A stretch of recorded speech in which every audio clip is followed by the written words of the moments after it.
everyone, welcome to Whittle Footy Talk, WFT. Today's special guest is Kev Mooney. Got a great story and still playing to this day, and for England. Okay, so we're going to start straight into it with Kev. So Kev, how are you doing? Good. Be a lot better when we can get to play football. I know I'm old and 61, but still playing, well, would be playing 3 or 4 times a week. It must be doing you well, Kev, because you don't look 61. I'm not too sure of that, but it's you know, it's my passion, my love. All my life I've just wanted to play football, and I'm so lucky at the minute because, you know, quite a few of my friends can barely walk, and I'm playing 4 times a week, over 35s football, playing against people who are 30 years younger than me. That's fantastic. That's a great story in itself. It's so when you're about to kick off in the game, we play at Heswell on a Sunday. So so I'm playing left back, and then you're looking at the right winger who's about 36, and you can see him just licking his lips. He's got to rinse this old fella, So I don't get rinsed really, to be fair. But it's great that you said this is what the show's about, Kev. We've made up that you said about the passion, the passion you've got for football, and so we can bring these amazing stories to the people on the Whittle. Yeah. So that's fantastic. So how did it all start, Kev? For me, I was in Liverpool, born in Liverpool by Anfield. Moved to a place called Council Farm, and I was playing for Everton when I was about 12, 13, and then somebody had said to me about going to play for Tranmere. It was really good. At this stage, you wouldn't let your children do it, because I used to get a bus of an evening time, say 5 o'clock, into town, train over, get another bus, and then do the same thing back, and I wouldn't get in till about 11 o'clock at night. And I did that from when I was probably about 13 till I was till I was 18, till I left there. And you wouldn't let your children do that now. It's a bit too dangerous. Yeah.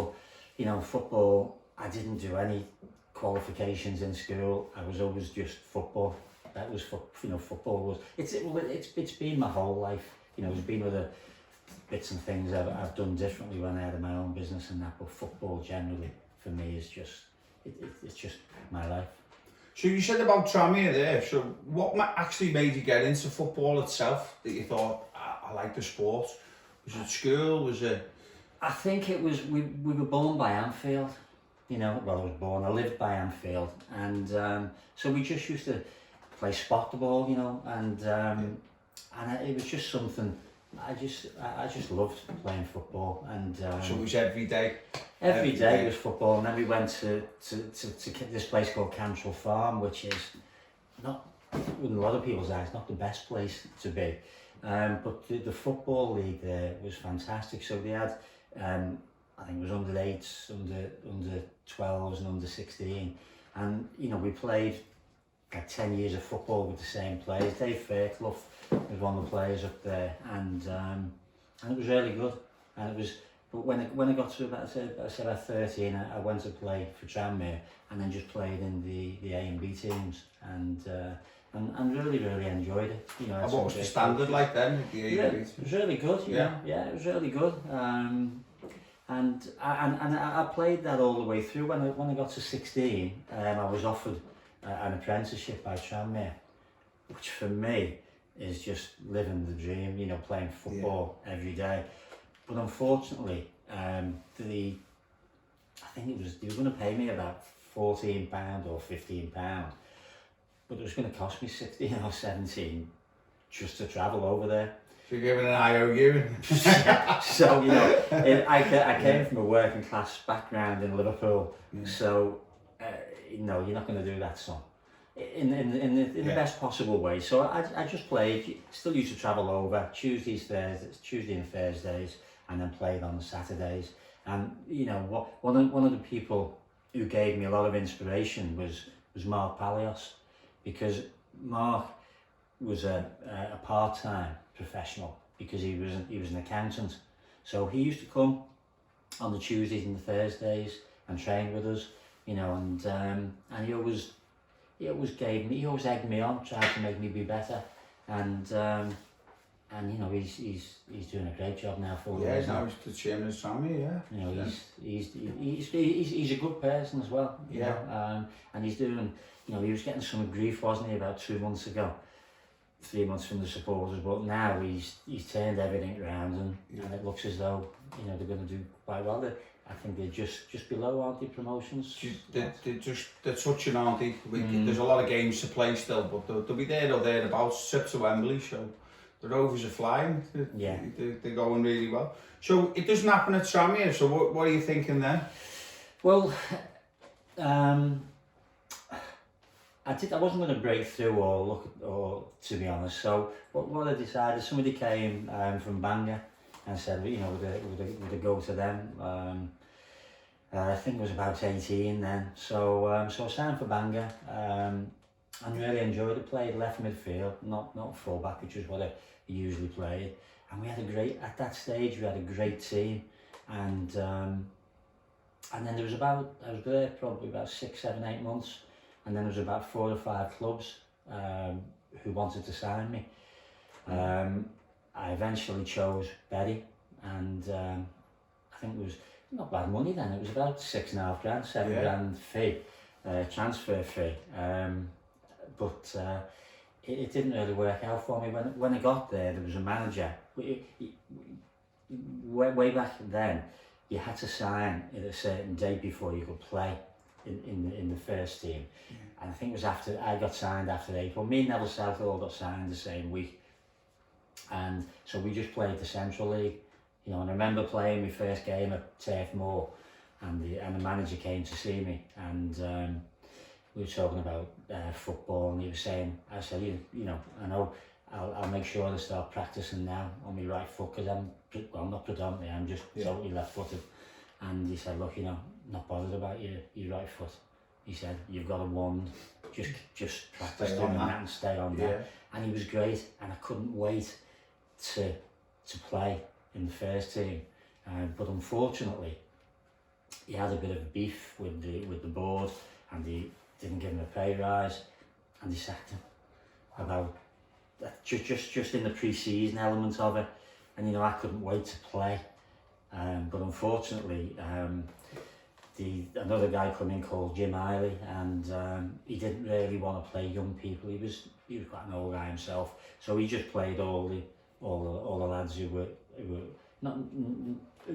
elder and had more experience to be honest with you, which I understood, but it's frustrating when you're young. So you want to play. And you want to play. So yes, I didn't really. I enjoyed being there. I loved, because I love football. You know, to have that as your job is just amazing. And then Alan Ball Senior, he got in touch with me and asked me did I want to go and play in Sweden in 1981, something like that. And I was a bit, because I'm a bit of a shy person, it's a big step, isn't it, to go to a foreign country, you know, different language, different culture, and you know, now it's common now, it's common, isn't it? You know, we do it all the time, but then it was very rare that somebody would go to there. So he arranged all the flights for me and everything, and said, you know, you'll really love it, it'll be great for you. And I didn't turn up at the airport, just because I was scared. The fright. Yeah. So he rang me back, and he was okay, to be fair. He didn't give me a bollocking, which I deserved for letting him down. He said, look, give it a go. Yeah. So I said, okay. And so I did. And I went there, and it was good. You know, the people were fantastic. A lot of them spoke English. So went probably about 18 months there, and then I got a bit homesick and seeing my family. I'm quite fortunate myself, Kev. I've been around Scandinavia with Liverpool, and the people are lovely, aren't they? They are really nice people. Absolutely fantastic, and a lot of them speak English, didn't they? Yeah. I know it's a lot better now, because you know, all the schools want English to be the secondary language, but yeah, they were great people, and I had a good time there, and then came back, and then I had a few people. Just going back on that one, okay. What was the standard of football like there? Standard was really good. Was it? Yeah, I mean, it was over there. It was just part-time football. Yeah.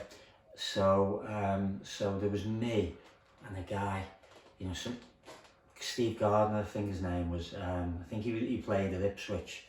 So we were the only two English guys over there, and so they were all part-time. So you know, we just trained like 2 nights a week, and then everything was our time, and it was a fabulous place. If you have a look at Karlskrona, it's a place called Karlskrona. It's right on the bottom of Sweden, and it's just a fabulous place. The beaches are, you know, so it's a great lifestyle. Lovely Absolutely place. Lovely. Have you ever been back there? No. No. I think it's something to do list. To do. It's on the bucket list or whatever you want to call it. But to do list, yeah. But they were good people and I enjoyed it. And then came home. I had quite a few people who wanted to sign me. I was lucky. Went to Barrow, played about 3 or 4 games there, and I was going to sign. But bit of a culture shock there, Kev, though, isn't it? Oh, Sweden to Barrow. I'd have to be careful what I'm going to say now. Barrow was a bit of a strange place, and I played really well, did well. They wanted to sign me, and then a guy who was originally my manager at Bangor called Stan, he was manager at Telford, so he said to me, "Do you want to come and play down at Telford?" And because Stan Staunton, that was his name, and because I knew him before I went, but Jesus, when I came back to play at Barrow with Telford, when I went to the bar, there was like 3 or 4 people who went to attack me because I wouldn't sign for them, and I'd let them down. They were I nearly swore then. They were shouting and they were screaming. I mean, great passion, you know, but just a little bit just over the mark, yeah. So I was at Telford then, enjoyed it, and Tranmere came in and said that they wanted to sign me. Did the lady going back to Tranmere, was that a big thing? Yeah. I mean, I loved it, you know, I loved the people, the coaches, everyone beforehand, so I thought, well, you know, why not? I've seen some old programmes on Facebook that you had, Kevin. You played against your Man United, your Liverpool, stuff like that. We did. It was a good time to be there because it was the centenary year of the club. So what happened? We played Liverpool, we played Everton, played Man United, played Man City, Burnley, Derby County, when they were all first division clubs, and you know, there was no friendly games, absolutely no friendly games, because people wanted to win. And you'd only had one substitute, you know, and so to play against, you know, Liverpool, who were all first division teams, and Man United, what an honour, you know, Brian Robson, Rush, all them people, just...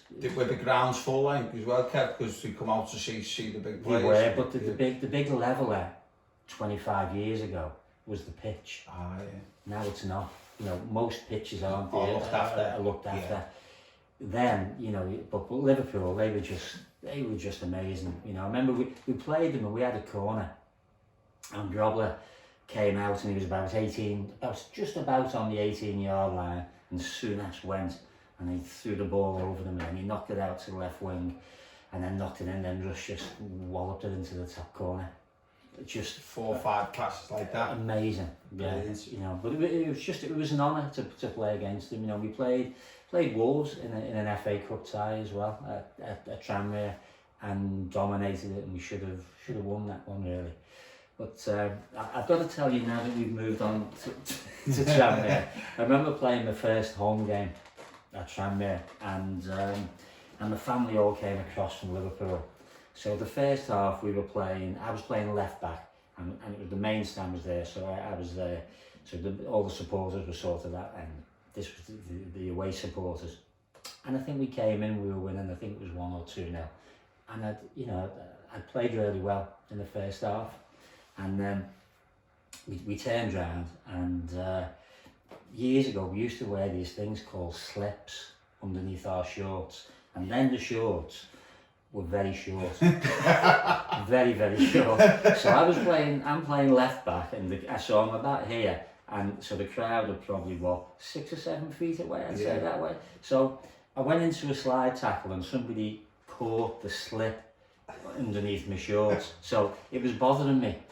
It's just bothered me, so I ripped it off and just threw it into the dugout. So then when it was you jockey, don't you? You know, Yeah. you jockey, so you're down on your, you know, like that as the winger is coming down. So, if you'll pardon the expression, all of the tackle that I had was hanging out my shorts. The supporters were about 6 feet away, all seven. And my mum and dad were up in the stands with my brother and my sister. And you know, I'd gone from a well beaten in the first half to get him off. Because I just couldn't concentrate because it was just hanging out my shorts, and what can you do? So it wasn't the best. So it was great. You know, first half was great, but second half wasn't as good. So you're back at Tranmere now. Yeah. So yeah. How did that go when you were back there? Your time? Not great, to be fair. I wasn't a confident person, you know, for all the things I said before, and I say the manager Brian Hamilton, he was tough and gave me a really hard time. So I loved Tranmere, and I didn't want to go. I didn't want to leave because of my affiliation with the club when I was young. But you know, when I won't swear, but when someone tells you you're shit that much, you believe it. You believe it. You know, and so like a constant message. Yeah. You know, I look back now at all them years ago, and I see Jurgen Klopp and the way he treats players, and you know what? I'm looking at him and I'm thinking, I'd love to have played for you. Yeah. I'm not saying I was good enough to get to that standard, but a manager. Like I just mean a manager who just gives you confidence. Yeah. You know, it was difficult, you know, and he was a tough guy to deal with. And have you ever seen the documentary that we had at Tranmere called 40 Minutes? No, I haven't seen that. No one ever said that to you. You've got to watch it. So it's a documentary called 40 Minutes, and it used to follow businesses for like 6 or 8 months. You know, it could be breweries, Tesco's, whatever. So they were with us for like 2 or 3 months, and so they were with us every single day. And I remember I think we played Wimbledon on the Saturday, and I got knocked out at half time, and I had to go to hospital. And so there was no mobile phones then, or that, so you couldn't really tell anybody. So I went to Addo Park, and somebody rang my mum and dad who lived in Council Farm in Liverpool. So, you know, they had to get a bus, they had a car, they had to get a bus, a train, a bus. And I remember when my mum came in, and Ray Mathias was there. He'd come to see me. What a great man. An absolutely fantastic I went to school with Ray's lad, Lee Mathias. I played with Lee for Heswell. Yeah. So Lee's a good lad. He's like his dad. Yeah. And I've got to say, my mum gave him so much grief because no one had told her, because no one told him I was in hospital. You know, I think it was, they watched the local news at 6:30 and said, you know, about the football, the last bits of the football, and Tranmere, Kevin Mooney's gone into hospital, and that was how they found out I went into hospital, because you couldn't really phone people. Yeah. That's the way it was. And Ray, you know, Ray was a great man. Everything he did for me, he was at Tranmere a long time, Ray, wasn't he? Yeah. He was good, but yeah, it didn't really work out for me, to be honest. We going back to the 40 minutes thing. So on the Monday, Tuesday, I had like a whopper of an eye, and you'll see that on it. Yeah. And so all the people were filming us. So the director, I think it was, came over to him and said, right, you know, we want you to look disappointed now when you speak with the doctor. And I won't swear this time, it's very close to you, because I said to him, what do you mean? You look disappointed. You know, we're going to play Chelsea at Stamford Bridge. And so anyway, I started the conversation with the doctor, and he said to me, look, I'm awful sorry, he said, but you're not going to be playing on Tuesday. I said, look, I'm playing Tuesday. He said, you know? I said, look, I'm telling you, cutting all the bad language out, I'm playing. Yeah. I want to play at Stamford Bridge and against Chelsea. And then he said, well, you can't. You're just not doing it. And I'm the doctor, and I've got the overriding judgment to do that. So so he sort of said, right, stop the recording, and then the producer, director, whatever he was, said, well, what we want to do now is walk into the kitchen and just put your arms on there and look disappointed. Look disappointed. I was saying, you kid. I won't call all the bad language in that. So yeah, that was tough. Just by talking, Kev, you've had a few setbacks, but you keep driving on, you keep trying, you keep trying to with the professional football, you keep plugging away. So I admire that. My life turned round when I left Tranmere to go to Stafford, and there was a manager called Ron Reid, who used to be part of the England setup, and so I played 3 games. I was a full back, and he put me right wing. Why he put me right wing, I'll never know, but he wanted me to come in because I've got a good left foot. And then you only had one sub then. Centre half got injured, so he put me back to centre back because you could only have one sub, and one sub came on, and I went to. And after that, which was 1983, I was about 24. I played the whole of my career as a sweeper. So that one game changed. That one game, and then three games after that, he made me captain. And every team that I've played for since then, I've played for Stafford. I went back to Bangor, was captain there. Then I went, partly playing manager. Went to Southport, captain there, and I controlled. It sounds a bit condescending, but I controlled everything. I never shut up when my wife would come to a game. Be quiet, but I controlled everything. So all the time I was at Tranmere and the other places, I didn't have it. I did have it in my locker, but it took somebody else to get that out of my locker. And something to happen to make that happen. And honestly, and after then, I was captain of every team that I went to. When we were at Stafford, we got promoted into the conference. I got Player of the Year, Players Player of the Year, for players and supporters Player of the Year. And so it was great, and I was a confident person. So you've had a few setbacks, and that one little bit of luck has changed your career around. It changed it no end. I mean, I left, I think it was about I was there from 84 to 87, something like that. And then I went back to Bangor because that was a club I loved, quite frankly. I've been there, and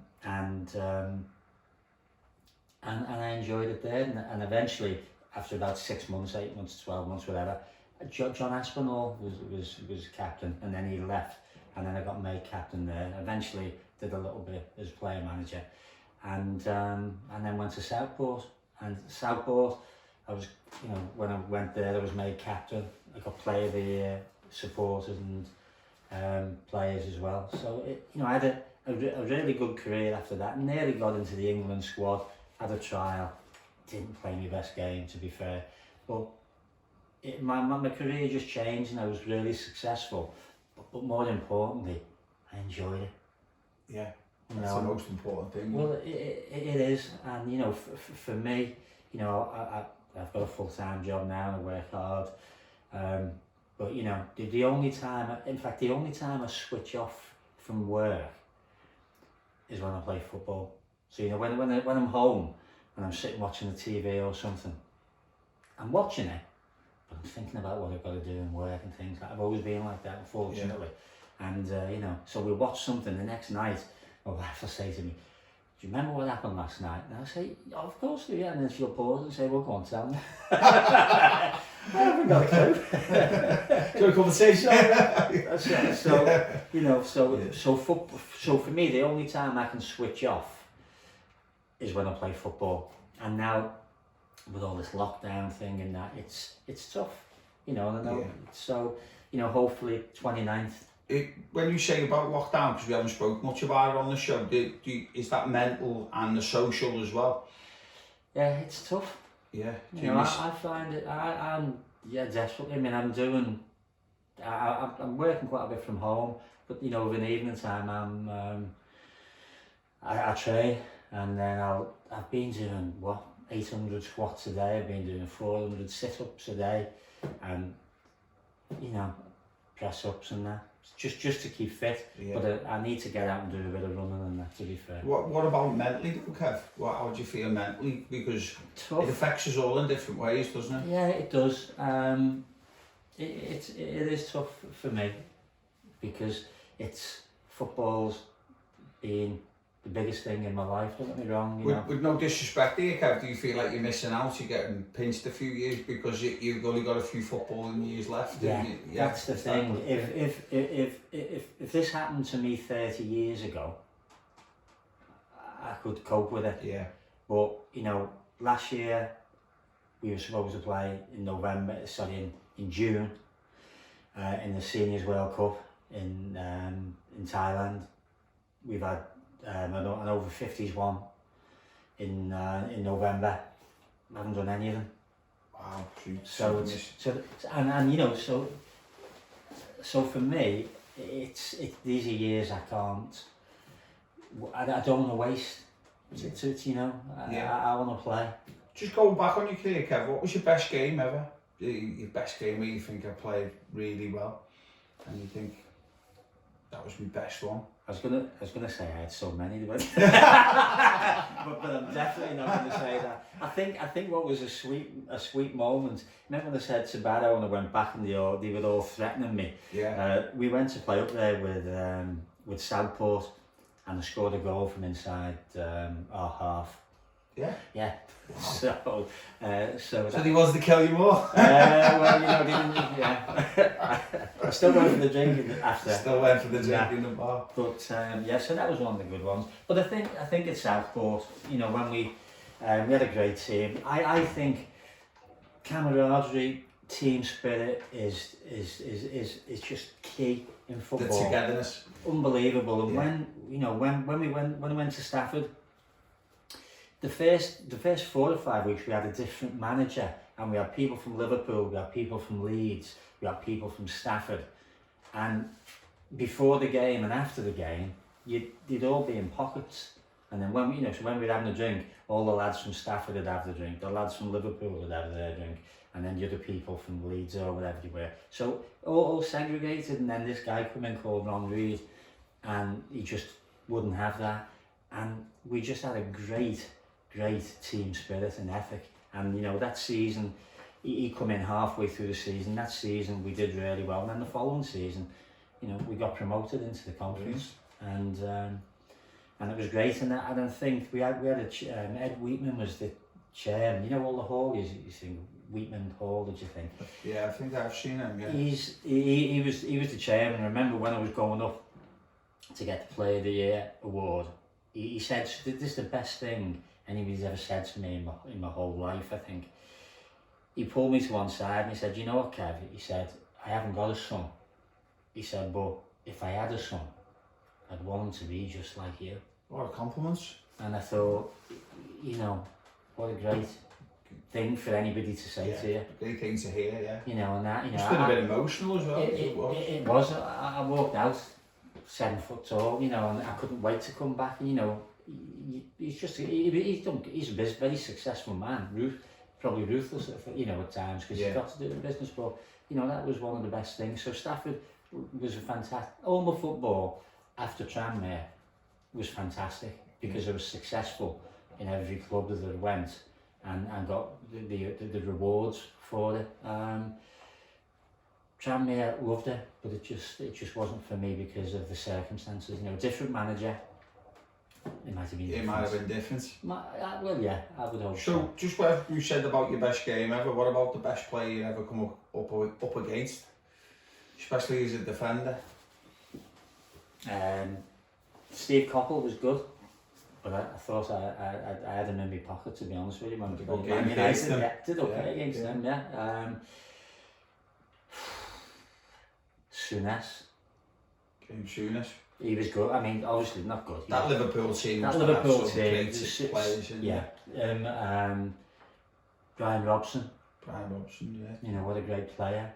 No, Norman Whiteside was, you know, he turned out to be a great player. Was he young then? He was exceptionally young. And when we had a centre back called John Williams, probably about 6'3", 6'4", built like a, you know, an athlete. Oh yeah, he was there. And I think we were winning one. We did beat them 1-0, and so he came on, and within 30 seconds he'd elbowed John Williams in his face, and his nose was all over the place, and the referee came over and said, take him off. Wow. Because it was a friendly game. Yeah.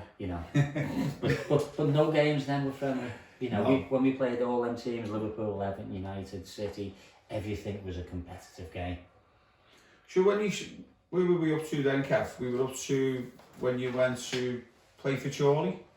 Chorley was Chorley was just the back end. That was when it was, it was finishing, to be fair, yeah. Went Stafford, back to Bangor, then to Southport, and to be fair, just did a few games at Chorley, to be honest with you. Yeah. And then after that, it's the only time I put football to one side for about 2 or 3 years, because I set up my own business. Can I just ask you what that is, Kev? Because that was going to be my next question. But when you come into Chorley and coming towards the end, you're thinking, what am I going to do next? So a lot of footballers don't really think about it, and they hit the brick wall and you're left with nothing to do. It's like a big shock. It was, and it's such a a part of your life.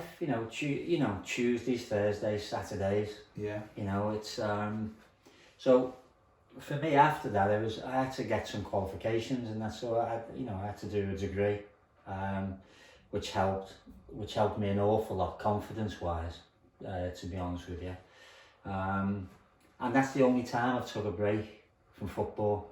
How did you find that? Tough. It was tough going to college. Well, I was at college when I was still doing Southport, and so I had to train Tuesdays, Thursdays, Southport. I had a full-time job, and then I had to go to college 1 day a week. And when I didn't really go that much. My attendance of college was about 24%, and I didn't really do any studying or that. How I got the degree, I'm not so sure, to be fair, but I did. And just, I've got to say this one thing. Remember when you do your dissertation, you give it to them every 2 weeks, 3 weeks. I didn't do any dissertation until there was 2 weeks to go before it had to be handed in. So I ended up getting trained to Scotland and to London and to Liverpool University to try and collate stuff together to try and do it, and then handed it in. And then when it went to get the results, I remember walking into the room and all the people were there, and they were always moaning about me because of the attendance. And when I seen the board, I could see it, and I seen there was something next to my name, and I thought, I've failed. Yeah. And then I walked over to it, thinking the worst, and I got a distinction. Wow. But I'm telling you, them were the 39 people who did the college with me weren't happy because of the attendance. But I did it, Yeah. I got through it and I did it. Wow, and then I concentrated on my football and my business. It was good. So you got your business going well, you come out of football, but obviously we spoke before, the veterans football, Kev? That game, one of my friends, Peter Withers, who used to play for Southport, he said to me, he played for Fords up in Warrington. They had a fantastic pitch there, and he said, "Kev, you fancy playing football?"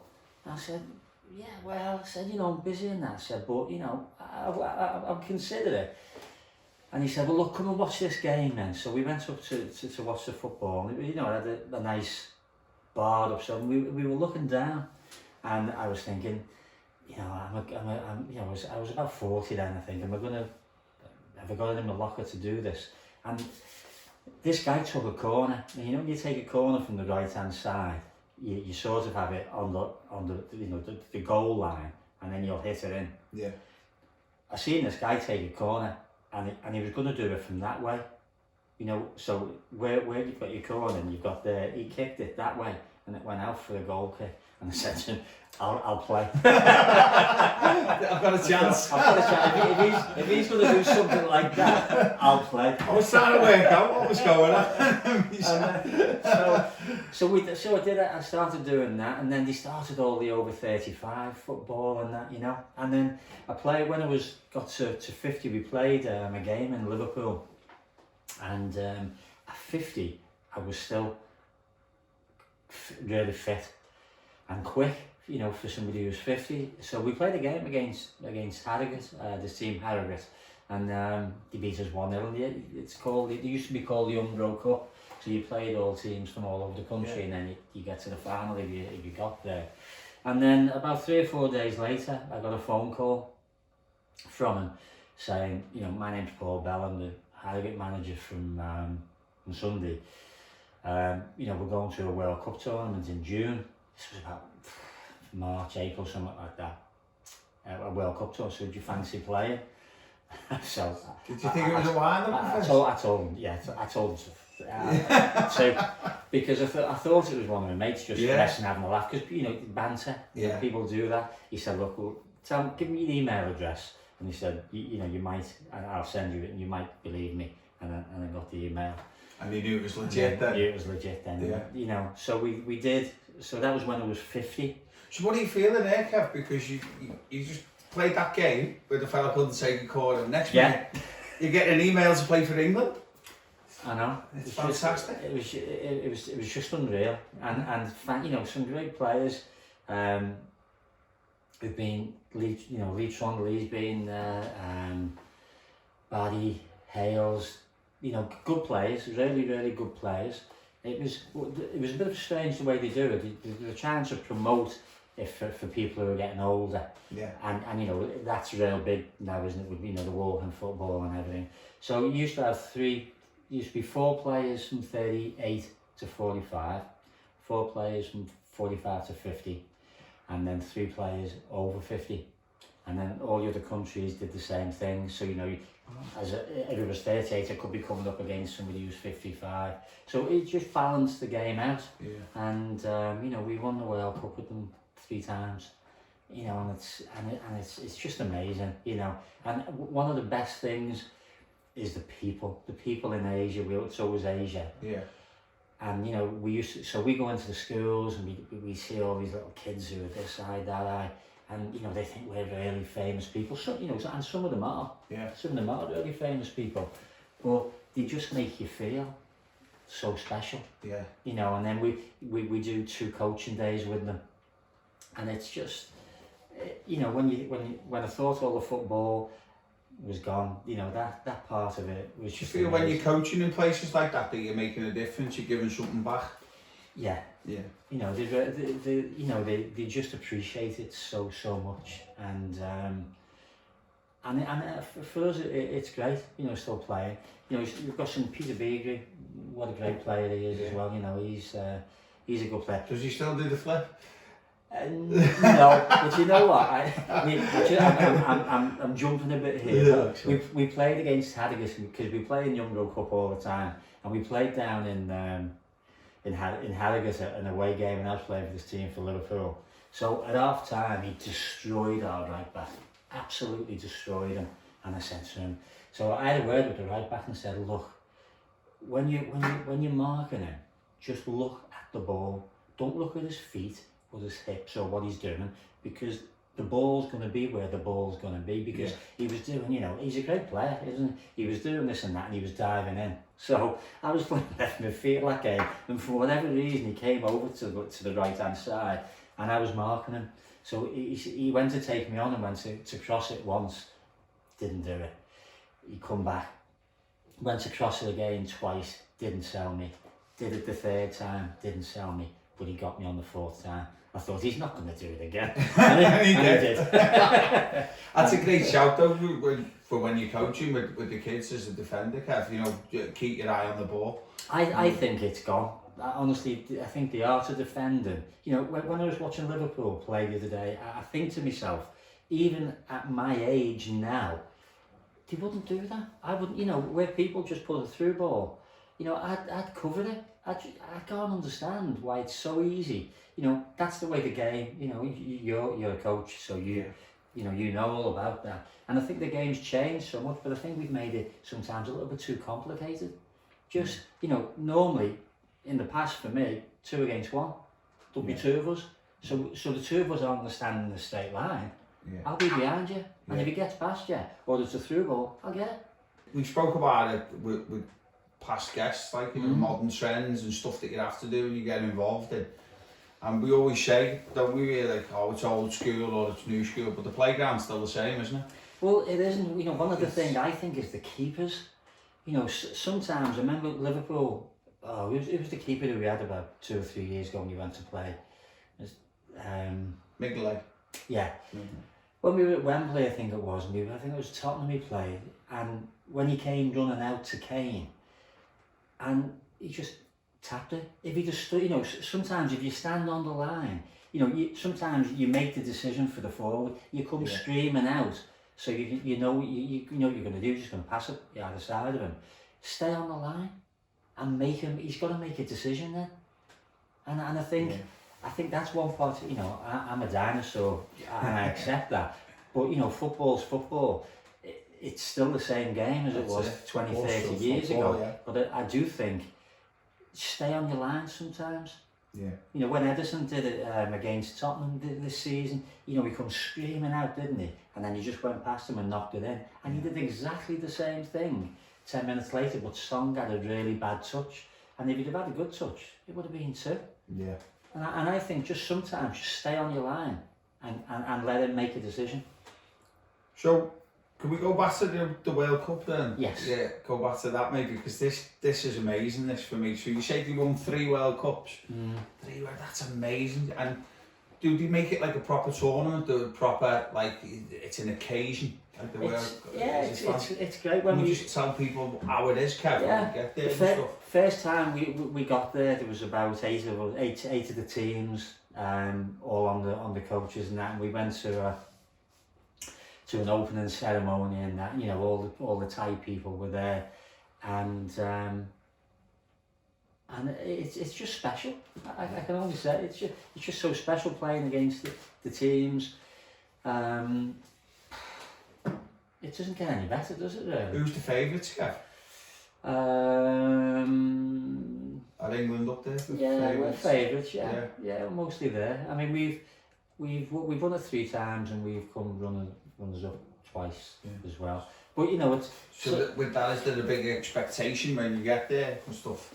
Yeah, it is. And so how do you handle that? Do you just go out and play football, or do you feel like the whole everybody's looking at the England team? It's they are. We know we're always probably the favourites, you know. But it's just great. It's surreal. You know what I mean? You know, you're thinking that, you know, you're going at the age of 55 or whatever to go and play in a World Cup tournament, and you think, is this really happening? Yeah. and it's great. It's a fantastic story, Kev. It amazes me. You know, you're going out there, you're playing for England. Yeah, the big thing with me now though is so when I first went, I was 50 and I was like lightning. So I've got to convince the manager that I'm still fit and that. So what I used to do every year, and he stopped it, I'd say to some of the younger lads, you were like 38 or something, and like, when we're in training, we'll have a race, me and you, and he'll say, I'll run you. I said, well look, I tell you what, if you think that, then give me a yard a year then, and you know, or that. Well, okay. So I remember negotiating one deal, and it was from the goal line to the 18-yard box. So he was starting on the goal line, I'm starting on the 18-yard box, and this is about 7 years ago. And so someone said 3, 2, 1, go. He didn't even catch a yard on me, but I got such a bollocking after from the manager, saying about, you know, don't be doing that, you know, people's hamstrings, stick to the training regime that we're giving you. So, but everywhere that I go, or everything I do, is got to be competitive. Yeah. So, you know, when I train with whoever I'm training with, you know, we'll have crossbar challenges, all sorts of stuff. It's just the love of the game. Yeah, still things that you do when you were pro, like Yeah, and we still do it, and but I don't know how long I can last, because I'm 62 soon, but I don't have an ache, I just don't have anything. Is there a special secret to this, Kev, that we should know about? I think the only thing I could say is I take probably about 15 tablets a day, just collagen, turmeric, cod liver oils, and it clearly must do something because I don't have any issues with my joints at 62, and I've been playing since I was 4 or 5. And I've never stopped apart from like maybe a 2-year spell, So I've been playing all my life, and I'm now 61, and I don't have any issues. Wow, I'm so lucky then. I am lucky. Did you have any injuries when you were playing, Kev? Do you know I only ever had one? Did you? Yeah, I only ever had one injury when I was a Bangor. I did a dislocated fracture, and when I went to hospital, and they put a plate in my leg, and then I went to see a specialist, and he said, look, forget it, you're finished. So I went to see, there was a guy at Everton called, a physio called, was it John Clincar? Do you remember him or not? Probably too far back for you. Yeah. And he used to spit an image of Magnum, believe it or not, honestly. So I went, not that matters. So I went to see him. I went to see him, and he said, it's tough, dislocated fracture, you've got the plate in. I said, look, I want to play. He said, well, the only thing I can say to you is, do it, play, but it's gonna hurt, but it's only gonna hurt for so long. And then I did that, and then I was able to play after that. And if it hadn't been for him saying that, I would have done. Yeah. Because I was told, and I remember Bangor was a lovely place, and all the people there were so friendly, and everyone knew each other. And I remember going to hospital, and it was awful. And I went to hospital. Don't know whether I'm allowed to tell you this.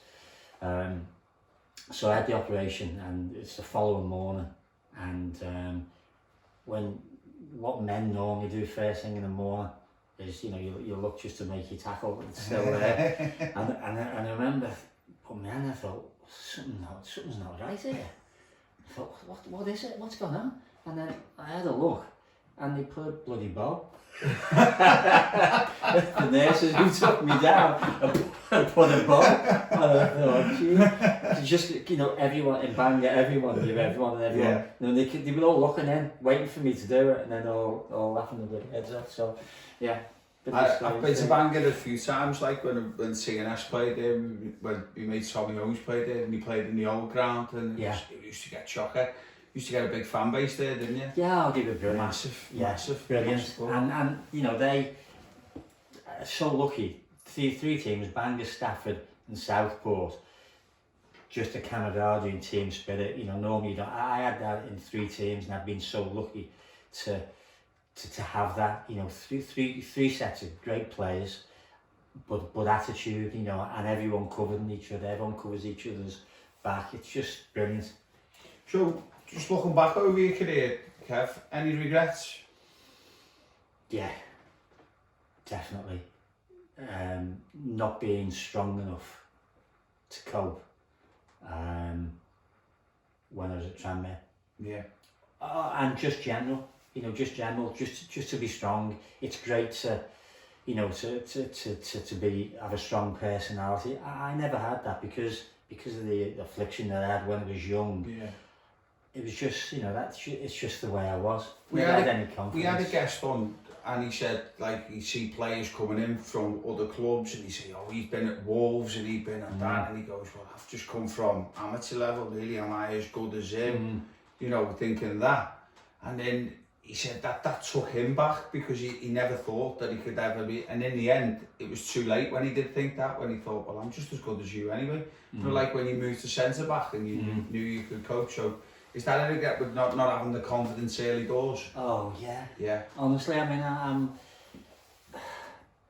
I did really well when I went to centre back. You know, that's where I got all them awards, and I'm not trying to stand big-headed. I just did a good job, but it wasn't just the amount of football. It was just because I controlled everyone. Yeah.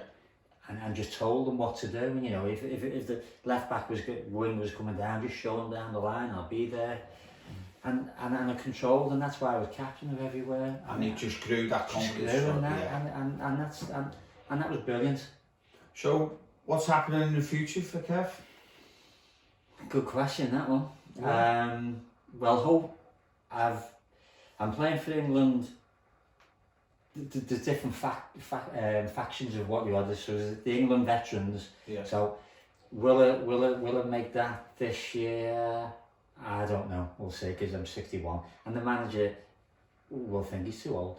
Yeah. But you know, it'll just depend on the condition. But there are over 50s and over 60s categories, so there's other teams as well. Right. So I am playing for another over England, another England over 60s team. Is there you're a great influence on people, Kev, to go out and play? No disrespect with your age, you're still playing at 61. Would you give any advice to players, you know, who are just finishing at 30, 35? Would you give them any advice on playing to carry on? Yeah, I mean, it depends on this, doesn't it? It depends on your passion for the game. Yeah. But, you know, for me, it's always been my life and what I've loved. So I've done it. So, you know, it's just a great thing, football for me. But my advice would be, if you can do it, do it, because it's just a regret. Because, you know, if you finish when you're 35 or you're 36, and then you don't do anything, and you don't do anything for 5 or 6 or 7 years, and then you decide to do it, well, you might not be able to do it. You know, because if you have a long rest, then, you know, sometimes when you try again, your calves are going, you're growing. Yeah. It's difficult. So, you know, for me, if you can do it, do it. And, you know, so I've got the England veterans, and I'm lucky, and I've got 3 other factions of it. And I've been asked if, I've actually been out to a training session for England, walking football, and I've never played walking football in my life. Until about 2 or 3 months ago. What was that like? It's very strange, you know, because, you know, you can't. You can't. You're dying to go. Well, you can't. You know, if you can't touch anybody, yeah. you've got to walk as quick as you can. And, you know, if you try and go and do a slide tackle, then, you know, you're off. So it's all about discipline. But it's just another. For people, like you said, who may have suffered injuries, and it's a great outlet for them, because and getting together with a group of other people. Well, yeah, the honestly, social side. Yeah, you know, I got invited. I haven't really told many people this, to be honest with you. I got invited about 6 or 8 months ago, by the England manager for the over 60s, and a guy called Stuart Langley, and he's brilliant. And we went up to Derby, and I think we had to be there about 11. And I said to my wife about when I went there, I'll probably be home about 6, 7 o'clock, something like that. We got up there, and so they had an England over 50s, over 60s, over 70s, with male and female teams. And so it was the first time I'd been there. It was a magnificent place. It was really, really, really professional. So the first thing we did at 11 o'clock when we got there was talk about mental health. And it was a big factor of what we did. So we did that probably for about 45 minutes or something. And we went down and we went to see a physio about what you should be doing for your stretches at this age.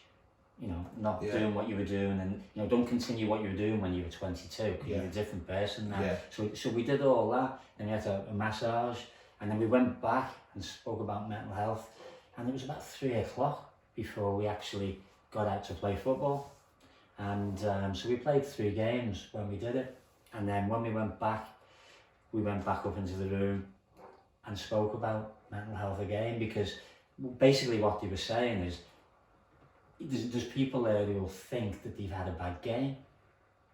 There's people there who will think they've had a great game, which is good, and that's positive. So they're not going to, you know, be worried about that. But, you know, if somebody thinks that they've had a bad game, then, you know, that's a worry, because, you know, they may go away and you might, you know, I'm not saying they're going to do anything, but, you know, it's just a worry. And so that was a big part of what it was about.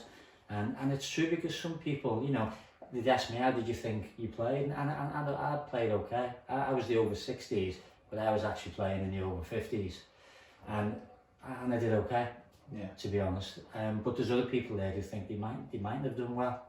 And especially now in the environment that we're in now, you know, that was just about at the beginning of when, you know, everything was getting shut down, the lockdown. Yeah. So there are a lot of people. You know, we've been doing some Zoom calls last Thursday and the Thursday before, just to keep people. This is the England walking football. Interacting. Just to keep people interacting and that. And to some people, you know, it is important. I think that's amazing. You know, so the game's never over, is it? It just keeps going. It's grown, so you can just keep going. Like, did you say over 70s? Yeah. Over 70s. Wow. You know, and I you know, I played a game, an over 35s game about 3 or 4 months ago in Chester, and one of the lads who was a great player, used to play in the Umbro Cup with us. He was a great player, but he's probably about 50 now. He struggles with his knees, really struggles. And you know, and I said to him after the game, because when I first started playing walking football, I didn't really tell anyone. Yeah. You know, so so I said to him, look, you know, you might be able to do that. You know, you can't do what you're doing now, because you know. But you still participate. Yeah, but you know, so and you're in your football, and and I think I played about the first time I played was Tranmere and Vauxhalls have a session of walking football. And Vauxhalls, I knew the guy from years ago from South Liverpool, and he said, why don't you come up and try? And I enjoyed it, you know, but I felt so awful, because some of the people were a bit older than me, and I'm not. And you're still quite fit. Well, but I'm not particularly skillful, but I've always had a good left foot, you know, and I can thump it, and now I still do all these squats with my legs are strong, and I was warming the goalkeeper up, and so it's just hitting, like, you know, a few little shots here and there, and you're just getting them, and then he said, right, so I'm okay to unleash now, and so I hit the ball, and it smacked him right in the head before he could get his arms up, and I felt, you know, and I could see a little bit of blood coming out. It's the first time I've come, you know, and then bloody smack, and then they knocked him out. So how that's gonna, I don't know how that's gonna work for me. I don't know. There's another training session to be done soon, so whether I'll do that or be involved with that much, I don't really know. Kev, thanks for coming on the show. I think you're a big, massive inspiration to people out there that football's not over, even from 40 to 50 to 60, 70, which I never even knew about. And I think that is just an amazing story. I'm absolutely buzzing you come on the show, because your passion for football is just what we want on this show. My passion for football around the world and the people who work in it and I'm around. And it's absolutely amazing story, Kev. So thanks very much, Kev. Thank you. Thanks for coming on. So, for Whittle Footy Talk, thanks for Kev coming on the show. Can you please get your comments and subscribe and watch us on YouTube? And like to hear from you for the next episode. Make sure you tune in. Cheers. And thanks to you, Kev. Thanks very much. Cheers.